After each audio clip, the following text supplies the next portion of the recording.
Good morning बच्चों। बाकी class कहाँ पर है आपकी?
चलो शुरू करते हैं बच्चों। आज करेंगे हम काउंटिंग टेक्निक्स।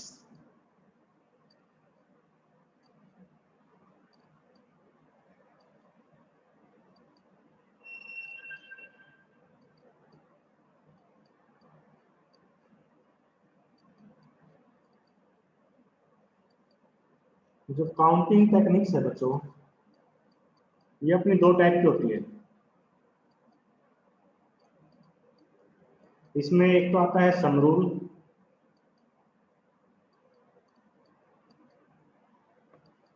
और सेकंड आता है प्रोडक्ट रूल।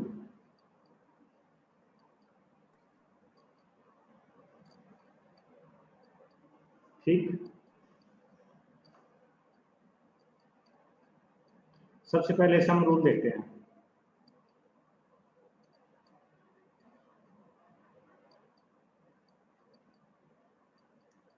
सपोज करो अपने पास 3 कॉलेज है।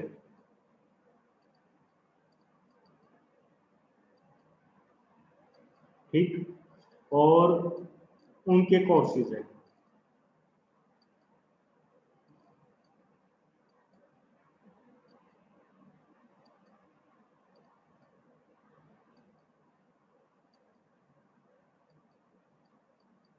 मान लिया कि भाई कॉलेज ए है, इसके अंदर 5 कोर्स है। कॉलेज बी है, इसके अंदर 4 कोर्स है। और कॉलेज सी है, इसके अंदर अपने पास 6 कोर्स है। और आपको बताना क्या है कि in how many ways a student can select A course. अगर किसी बच्चे ने कोई कोर्स सेलेक्ट करना है तो उसके पास कितने ऑप्शंस हैं?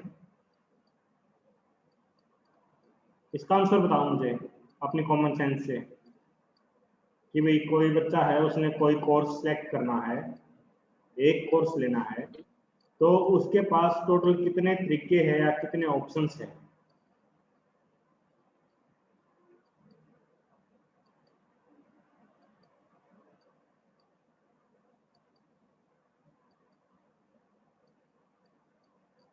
शाबाश, मुझे आंसर करो।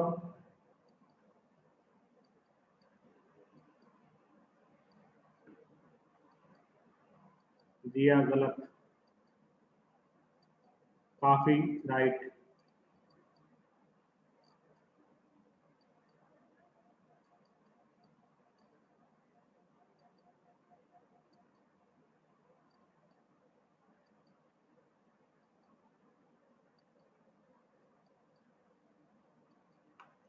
देखो, जब हम बात करते हैं टोटल कोर्सेज की, टोटल कोर्स कितने होंगे अपने पास? वो होंगे 5 + 4 + 6 15। और एक कोर्स सिलेक्ट करना है किसी स्टूडेंट ने, उसके पास टोटल 15 कोर्सेज अवेलेबल है, तो इनमें से कर सकता हो सिलेक्ट। तो टोटल 15 वेज हो जाएगी आपकी, 15 वेज।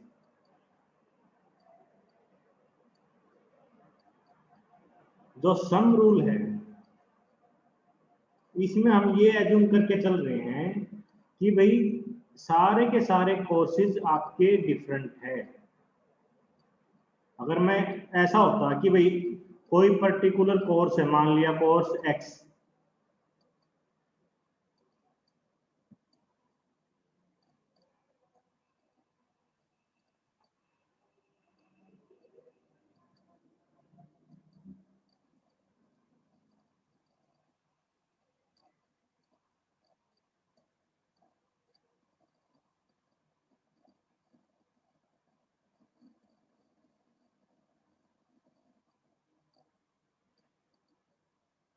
आवाज आ रही है बच्चों?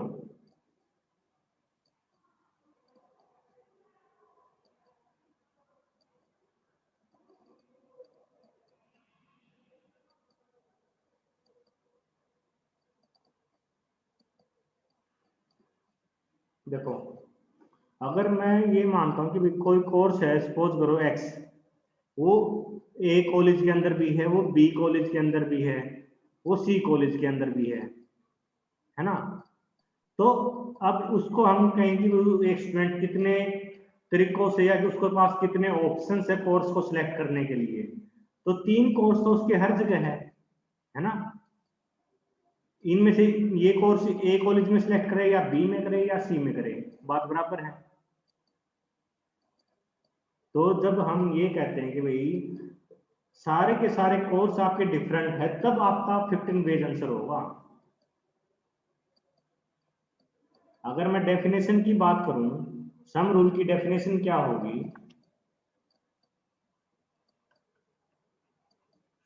तो डेफिनेशन होगी if event E1 can happen in, suppose करो E1 वेज, ई मैंने स्मॉल लिया यहाँ पर, E1 वेज और event E2 can happen in E2 ways. ठीक, देन E1 और E2 can happen in E1 plus E2 veg.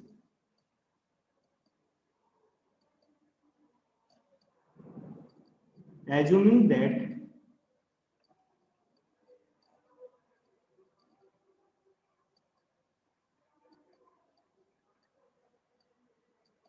E1 and E2 do not have anything common,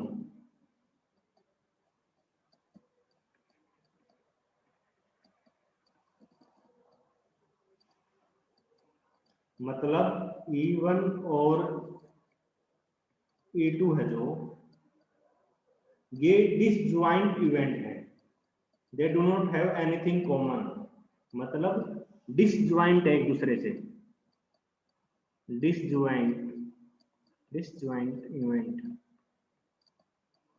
ठीक है, और साइमल्टेनियसली हो रहे हैं।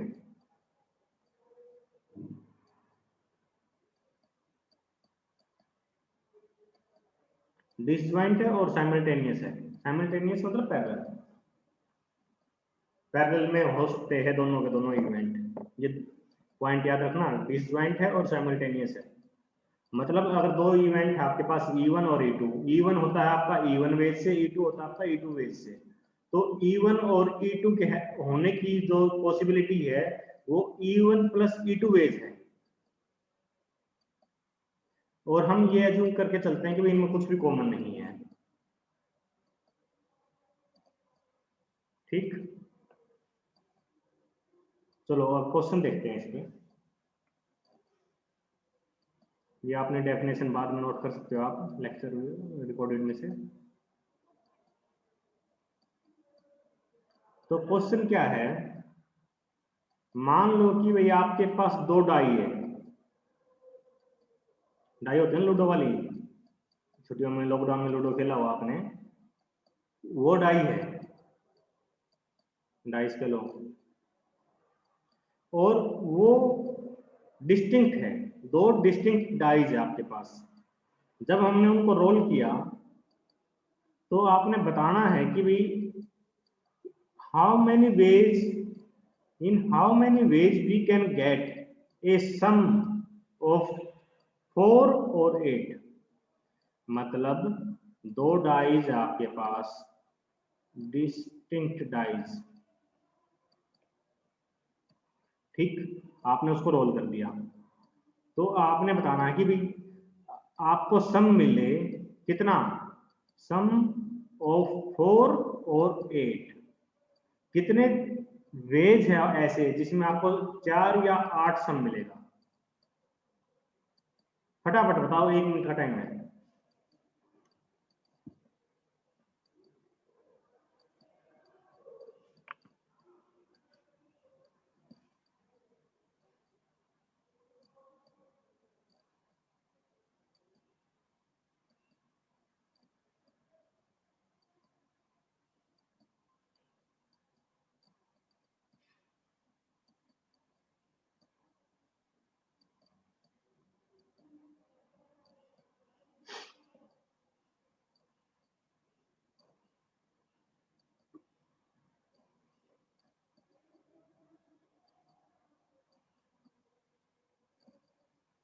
चालू गलत,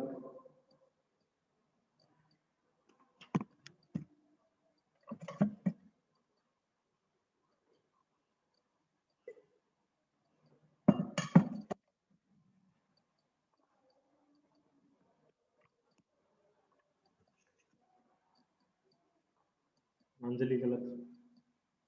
देखो, आपको सम चाहिए 4 और 8, एक इवेंट तो आपका E1 ये हो गया, मान लिया E2 ये हो गया, ठीक है। अब E1 जो इवेंट है इसमें क्या चाहिए आपको, दोनों डाइज का सम 4, और E2 जो इवेंट है इसमें सम चाहिए आपको दोनों डाइज का 8। एक डाइज के ऊपर 1 to 6 नंबर होते हैं, सबको पता होगा। अगर हम दो डाई को रोल करते हैं तो 4 कैसे आ सकता, अपना सम 4 होना चाहिए दोनों डाइज का।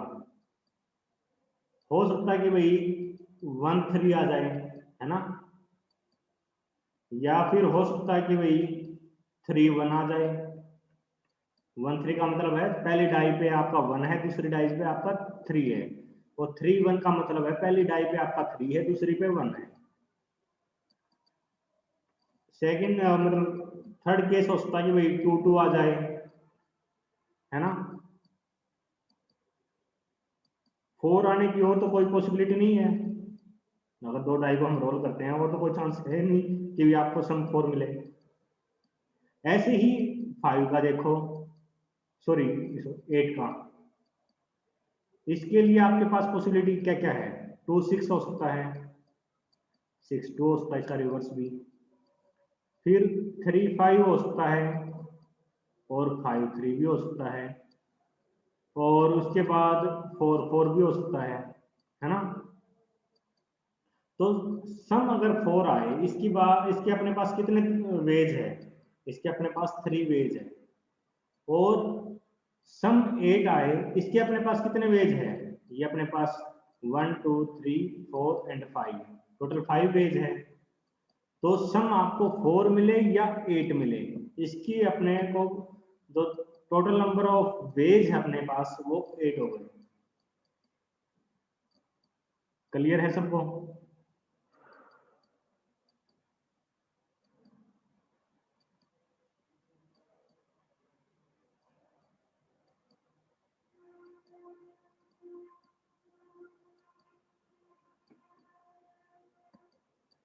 किसी को डाउट उसमें?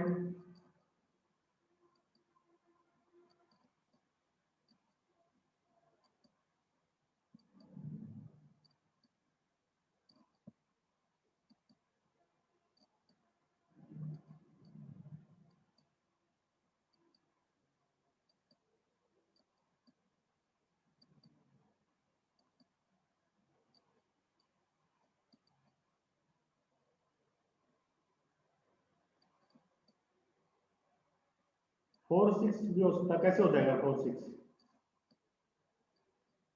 सम आपको दोनों डाई का 4 होना चाहिए या 8 होना चाहिए। 4-6 लेंगे तो सम आपका 10 हो जाएगा। 10 थोड़ी चाहिए हमें, काफी।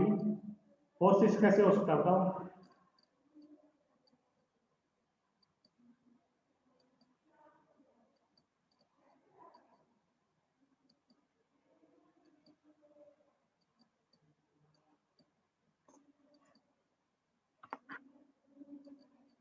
अब सेकंड देखते हैं अपना प्रोडक्ट रूल।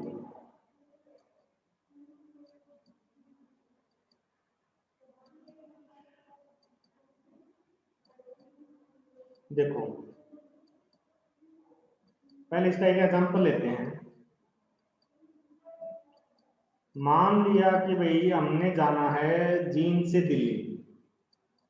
जींद से जाना है, ये अपना जींद हो गया, और जींद से जाना हमने कहां पर? दिल्ली। ठीक। और ये जाएंगे हम रोहतक होके, ये बीच में आ गया रोहतक। ठीक। हम मान के चलते हैं कि भी जींद से रोहतक जाने के अपने पास 3 रास्ते हैं। एक तो रास्ता ये हो गया, दूसरा रास्ता ये हो गया, तीसरा मान लेते हैं बीच में से निकाल देता हूं मैं। 3 रास्ते अपने पास जींद से रोहतक जाने के। और रोहतक से दिल्ली जाने के सपोज करो अपने पास टोटल 4 रास्ते हैं।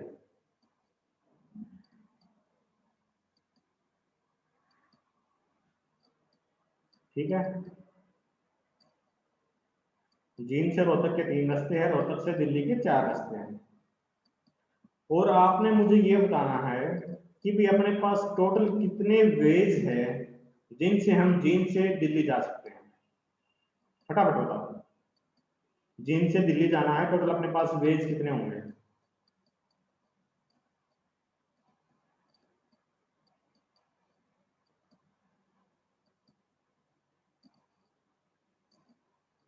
शाबाश, काफी। ज्योति गलत, सालू गलत,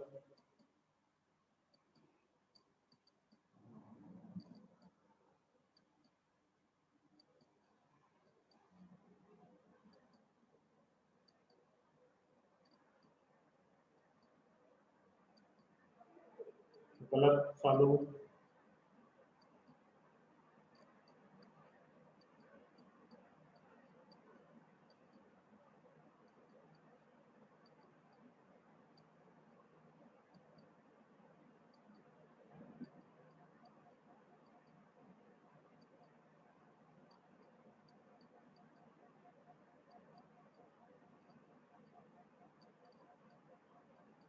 शाबाश बच्चों, बताओ।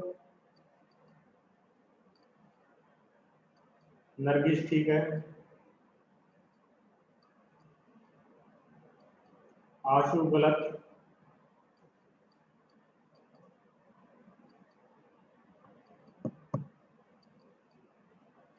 अंजलि गलत। देखो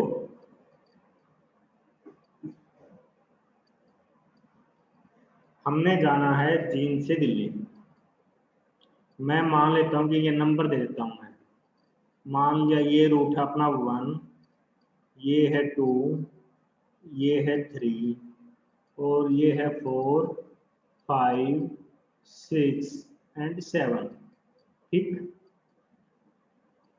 आपने जाना है दिल्ली। अब जींद से रोहतक जाने के अपने पास कितने तरीके हैं? 3। जींद से रोहतक जाने के 3 रास्ते हैं। अब रोहतक से दिल्ली जाना है, इसके अपने पास 4 रास्ते हैं। तो टोटल नंबर ऑफ वेज कितने होंगे? 12। 12 कैसे हुई? देखो सबसे पहले मैं जींद से रोहतक जाता हूं बाय रूट 1, जा सकता हूं रूट 1 से। और मैं रोहतक से दिल्ली जाने के मेरे पास 4 रास्ते हैं। मैं जींद से रोहतक तो गया, जींद टू रोहतक, ये तो मैं गया रूट 1 से। और रोहतक टू दिल्ली, ये गया मैं सबसे पहले रूट 4 से, फिर मैं गया जा सकता हूँ 5 से भी, मैं जा सकता हूँ 6 से भी, मैं जा सकता हूँ 7 से भी, है ना। जब मैं जींद से रोहतक जाने का रास्ता 1 चुना तो मेरे पास टोटल 4 रास्ते फिर भी बचते हैं दिल्ली जाने के, है ना। अगर मैं जींद से रोहतक रूट नंबर 2 से जाता हूँ, फिर मैं दोबारा 4, 5, 6 और 7, ये 4 रास्ते मेरे पास फिर भी आते हैं रोहतक से दिल्ली जाने के, है ना। इसी तरीके से अगर मैं जींद से रोहतक जाने का रास्ता 3 चूज करता हूँ और रोहतक से दिल्ली जाने के मेरे पास फिर 4 रास्ते आ जाते हैं, 4, 5, 6, 7, है ना। तो टोटल नंबर ऑफ वेज कितने हुए, 4 + 4 + 4, इसको 3 × 4 भी लिख सकता हूँ मैं, क्योंकि 3 बार तो अपने जींद टू रोहतक है और 4 बार अपने रोहतक टू दिल्ली है।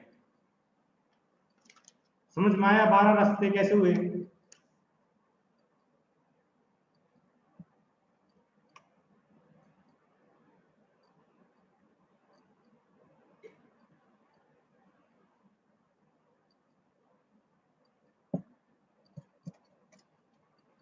किसी को डाउट?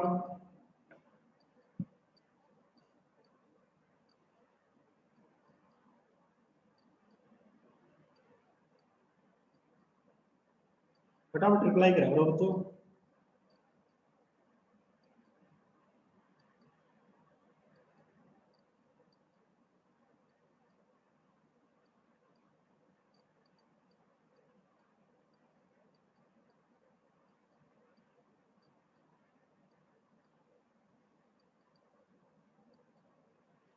कोई डाउट है, यस नो, तो रिप्लाई करो।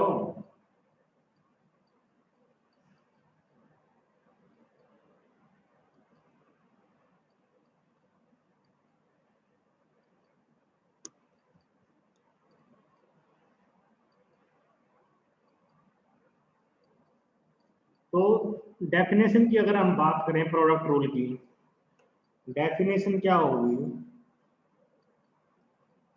If event E1 can happen in E1 ways or event 2 can happen in E2 ways, then E1 followed by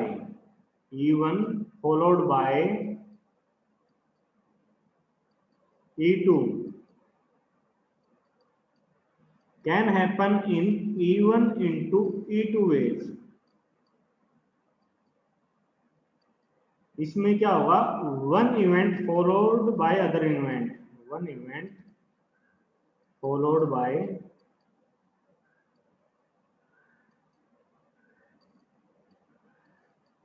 other event.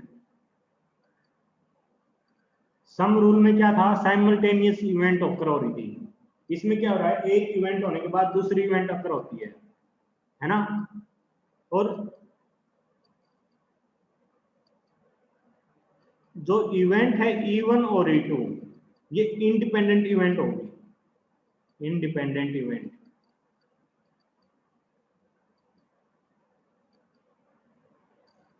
ठीक,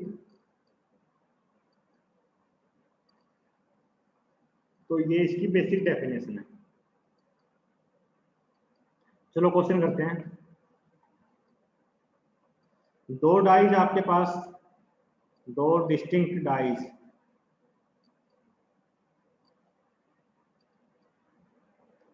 उनको रोल कर दिया, ठीक है। तो आपके पास total number of possible outcomes कितनी है, दो डाई अगर आपने रोल करी, total number of possible outcomes वो कितनी होगी, फटाफट बताओ। काफी ठीक है, अंजू शर्मा, शिवरान ठीक है, नेहा, ज्योति ठीक, क्या बात है, एकदम टूट के पड़े इस क्वेश्चन को तो।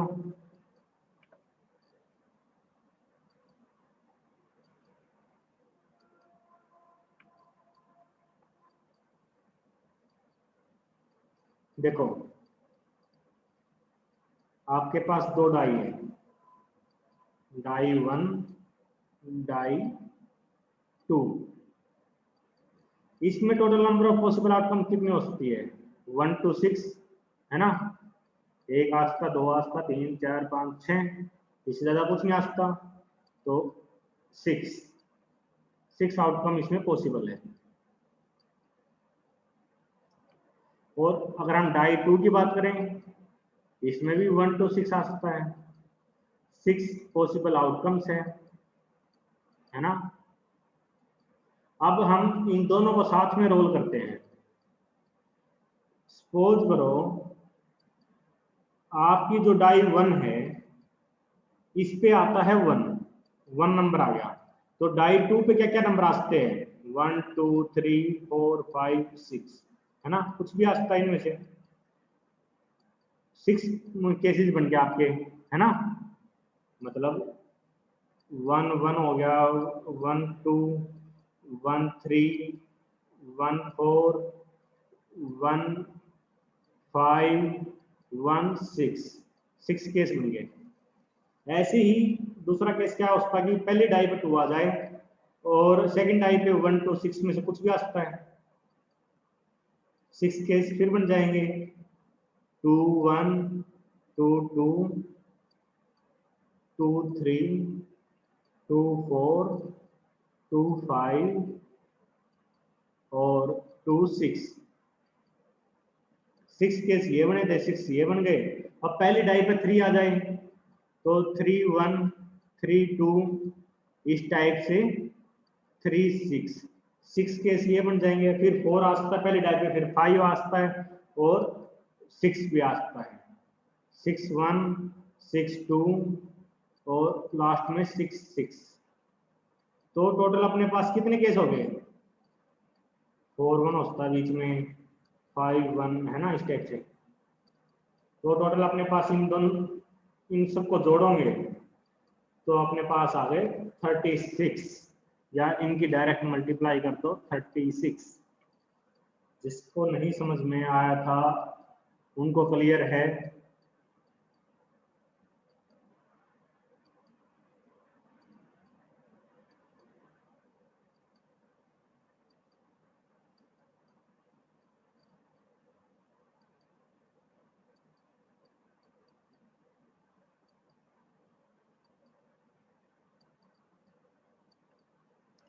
Next question,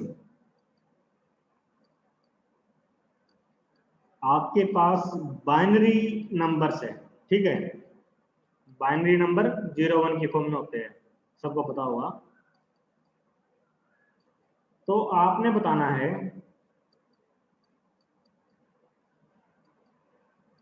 how many binary string of length 3 can be made. Binary string of length 3 can be made, कितनी वेज है ऐसी? गलत अंजू,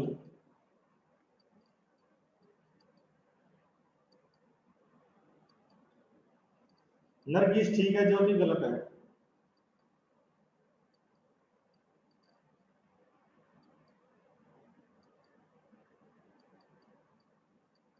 नेहा गलत,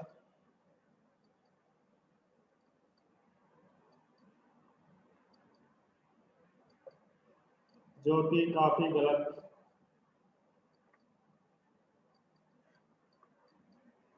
देखो फटाफट एक दो क्वेश्चन और कर लेंगे, 8 मिनट बचिए।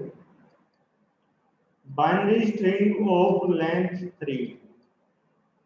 3 लेंथ बाइनरी है तो हर एक पोजीशन पर 2 वैल्यू हो सकती है, आइदर 0 और 1, 0 और 1, 0 और 1। तो इस मान लिया इस पोजीशन पर कितनी वेज अपने पास? 2 वेज। इस पर कितनी वेज है अपने पास? 2 वेज। इस पोजीशन पर कितनी वेज है? 2 वेज, क्योंकि 0 1 कुछ भी हो सकता है। तो टोटल नंबर ऑफ वेज कितनी हो गई? 2 into 2 into 2, 8 ways। आपने डिजिटल इलेक्ट्रॉनिक्स में भी देखा हुआ इस टाइप के कि मान लिया पहली पोजीशन पे 0 है, दूसरी पे 0 है, तीसरी पे 0 आ गया, पहली पे 0, दूसरी पे 0, तीसरी पे 1, फिर इस पे 0, इस पे 1, इस पे 0, 0 1 1 1 0 0 1 0 1 1 1 0 1 1 1। कितनी वेज बन गई? 8 वेज। आप ऐसे निकाल लो, ऐसे में आपको टाइम कंज्यूम होगा, सिंपल निकाल लो, 1 सेकेंड का काम था। क्लियर है सबको? फटाफट यस नो।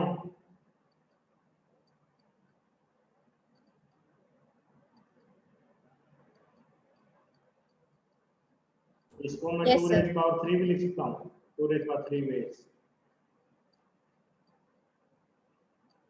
फटाफट एक क्वेश्चन और बताओ, बाइनरी स्ट्रिंग है ऑफ लेंथ 8 लेंथ है, तो कितनी स्ट्रिंग बन सकती है? फटाफट।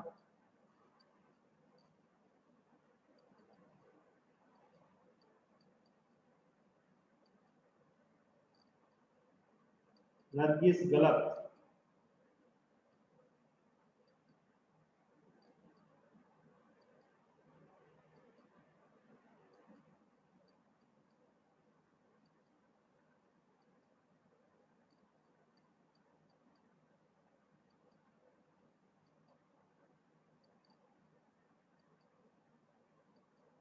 फटाफट बताओ बच्चों।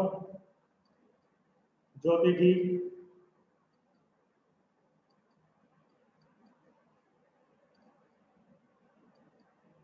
काफी ठीक है। बाइनरी स्ट्रिंग है ऑफ लेंथ 8, हर एक पोजीशन के ऊपर 0 1 0 1 कुछ भी हो सकता है। इस पे आपके 2 वेज है, इस पे भी आपके 2 वेज है, इस पोजीशन पर भी 2, इस पे भी 2, इस पोजीशन पर भी 2, इस पे भी 2, इस पे भी 2, है ना? 0 1 0 1 हर पोजीशन पे हो सकते हैं। तो इन सबको मल्टीप्लाई कर दो, 2 रेज पावर 8 भी लिख सकता हूँ मैं, या 256 भी हो जाएगा इसका अगर सोल्व करोगे तो, क्योंकि टोटल 8 2 है ना, 2 इंटू 2 इंटू 2 इंटू 2 इस टाइप से, 2 रेज पावर 8, इसको 256 लिख सकते हैं।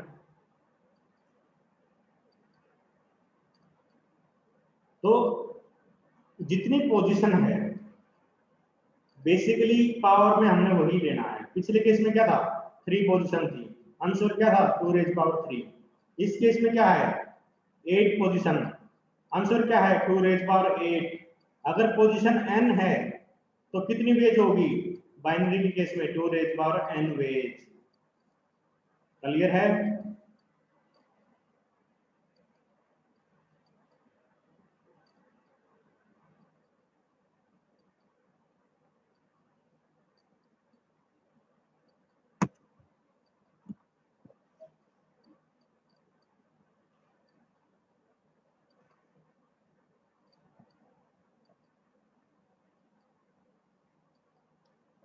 चलो नेक्स्ट क्वेश्चन बताओ मुझे।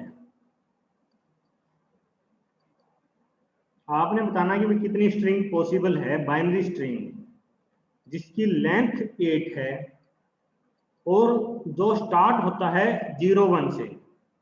Binary string of length 8 starting with 0 1। तो मुझे फटाफट एक आंसर बता दो इसका, 3 मिनट बची है।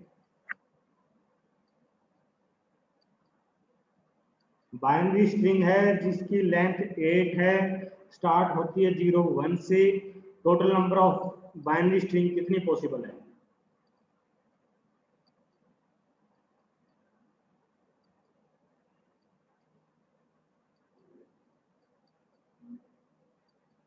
गलत है अभी तक सबका, सबका गलत है अभी तक।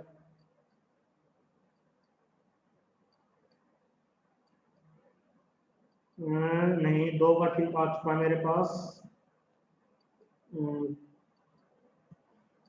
2 का ठीक है फिलहाल। देखो टाइम कम है तो मैं ज़्यादा टाइम आपको दे नहीं सकता। बाइनरी स्ट्रिंग ऑफ लेंथ 8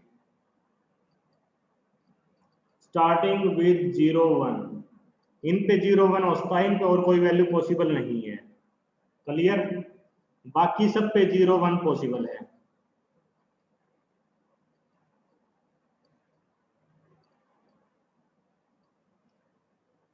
अब इस पे कितनी वेज अपनी 2, इस पे पोजीशन में कितनी वेज है 2, इस पे 2, इस पे 2, इस पे भी 2 और इस पे भी 2, लेकिन इस पे सिर्फ 1, इस पे 1 है ना। 0 1 इन दोनों पोजीशन में फिक्स है, कुछ और नहीं हो सकता। तो आंसर क्या होगा? 1 into 1 into 2 into 2 into 2 into 2 into 2 into 2, ये क्या हो गया? 2 रेज पावर 6। इसको लिख लो, कितना होगा? 64 वेज। सबको क्लियर है?